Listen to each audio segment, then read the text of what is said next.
Aku mengambil salah satu pecahan yang terlihat tajam itu. Dengan perlahan, aku menggoreskannya di dada sampai benar-benar terbelah. Nyeri itu berubah di dalam hati.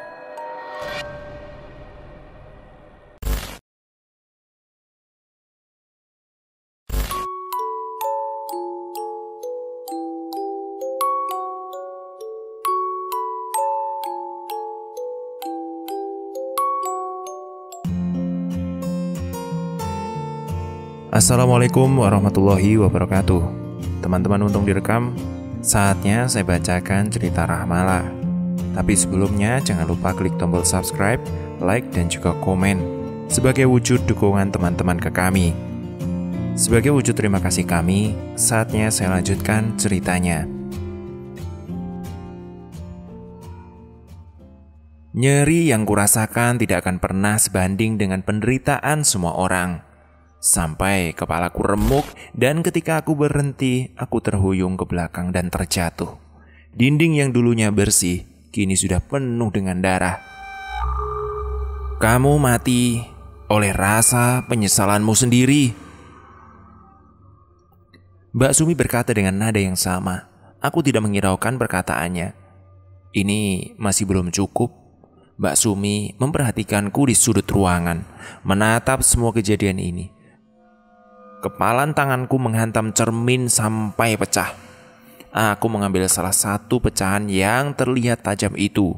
Dengan perlahan, aku menggoreskannya di dada sampai benar-benar terbelah. Nyeri itu berubah di dalam hati.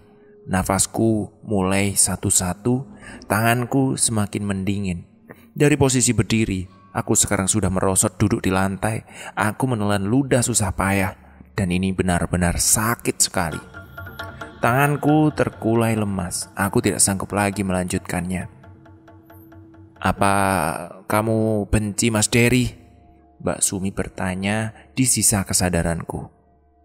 Aku masih belum selesai, tapi aku tetap menanggapi dengan mengangguk. Kamu membencinya? Apakah kamu mau menyatukan kekuatan denganku? Nafasku semakin sesak. Luka di dada semakin melebar. Kaca itu menyayat pelan kulit dadaku. Aku memejamkan mata, menikmati rasa sesaknya. Setelah benar-benar merasa cukup, aku berusaha memegang masing-masing sayatan, kemudian merobeknya dengan kekuatan penuh. Aku menjerit, rasanya benar-benar menyiksa. Sekarang dadaku terbuka lebar. Aku berusaha menarik jantungku. Lantai juga sudah penuh dengan genangan darah. Tidak bisa lagi. Sepertinya sudah cukup. Aku gemetar mengambil pecahan kaca sebelumnya melakukan satu hal lagi. Aku menoleh pada Mbak Sum. Bisakah Mbak berjanji satu hal? Tanyaku patah-patah. Payah sekali. Aku bahkan sulit untuk menggerakkan mulutku.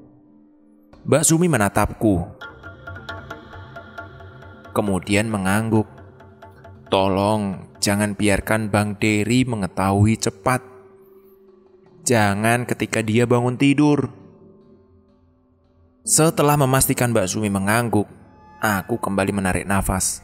Beberapa detik lagi, aku menyesal semua yang sudah saya lakukan.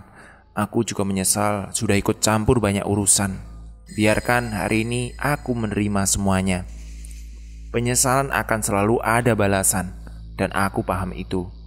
Beberapa tahun berlindung di topeng ini, hari ini aku menyesali menipu banyak orang dengan wajah baikku.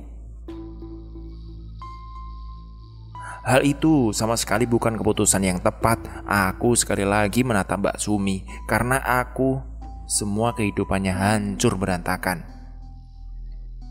Biarkan Bang Dery mengungkap semua faktanya.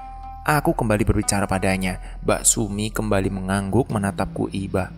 Baiklah, ini yang terakhir kalinya. Aku membenci Bang Dery yang terlalu baik padaku. Aku sungguh membencinya. Tanganku gemetar memegang pecahan kaca. Tanpa menunggu lagi, pecahan kaca itu menebus perutku. Tubuhku ambruk, mataku melotot, menahan rasa sakit ini. Dan ini yang terakhir kalinya aku melihat dunia dengan tubuh Arjun yang begitu kotor. Banyak yang tanya, ini kenapa si Derry punya mobil sedangkan listrik masih numpang di rumah Arjun. Ada yang juga nanya, kenapa reaksi kedua orang tua Sumi aneh, tidak seperti kebanyakan orang tua yang baru saja kehilangan anaknya. Baiklah, mau menyusuri masa lalu Derry dan Sumi, kita balik ke masa lalu mereka ya. Hari ini, aku dan Sumi pindahan. Kami baru saja menikah beberapa hari yang lalu. Aku tidak mau berlama-lama tinggal bersama kedua orang tua Sumi. Makanya, tanpa persiapan apapun, akhirnya Sumi yang memilihkan tempat tinggalnya. Aku hanya manggut-manggut saja, yang penting tidak jauh dari tempat kerjaku. Setelah negosiasi, akhirnya pemilik rumah memberikan harga yang pas di kantong. Aku tidak mau keluar uang banyak. Tapi ini listrik masih nyambung tetangga loh mas. Bisa diputus dulu, nanti dibenerin ulang. Pemilik rumah langsung memberitahu kepadaku. Biarkan saja lah pak, kelamaan kalau mau diputus atau masang begitu. Bener, serius ini pak. Aku mengangguk. Ada kesempatan lagi. Jam 10 malam, lampu akan dimatikan. Baik, bisa negosiasi dulu dengan tetangga atau gimana ya. Dasar benar-benar menyusahkan perjanjian ini, tapi sudahlah. Nanti kami kesana lah pak, biar ini semua jadi beres. Setelah berbicara 1-2 patah kata lagi, bapak pemilik rumah pamit. Kamu saja yang bicara sama tetangga sebelah ya, malas aku. Sumi menatapku sejenak.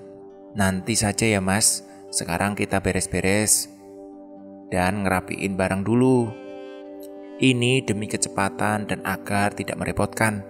Lagi pula biaya listrik jadi lebih murah kalau numpang begini kan. Jadi biaya bulanan tidak bakalan nambah. Kamu tahu mas, kenapa kedua orang tuaku tampak tidak senang ketika kita menikah? Aku mengangkat bahu, yang jelas kedua orang tua Sumi menyukaiku. Malah mereka bolak-balik mengantarkan makanan. Karena aku anak angkat mereka, abangku yang menyuruh kedua orang tuaku memungut aku dari jalan. Sumi sibuk memindahkan foto pernikahan yang sudah berbingkai di atas meja. Aku terdiam, tertegun mendengar perkataannya. Semenjak abangku meninggal, mereka kayak gak peduli lagi sama aku mas. Susah lah kalau dijelasin. Dia tidak mau melihat reaksiku. Ini pertama kali aku mengenal Sumi yang tampak bisa segalanya.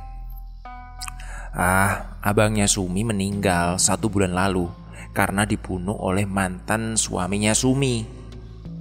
Sejak kejadian itu, aku yang dibenci. Kalau bisa, aku sekarang juga membunuh mantan suamiku itu. Mantan suami kamu gak dipenjara ya? Tanyaku sambil menyenderkan punggung ke kursi. Dia melirikku. Ini pertama kalinya aku memberikan reaksi pada perkataannya. Kami bahkan gak punya bukti yang kuat untuk menjebloskan dia ke penjara mas. Semuanya murni seperti kecelakaan biasa. Sampai aku sendiri yang mendengar kalau dia bersekongkol dengan temannya untuk membunuh abangku itu. Lah, apa motifnya? Sumi menghela nafas.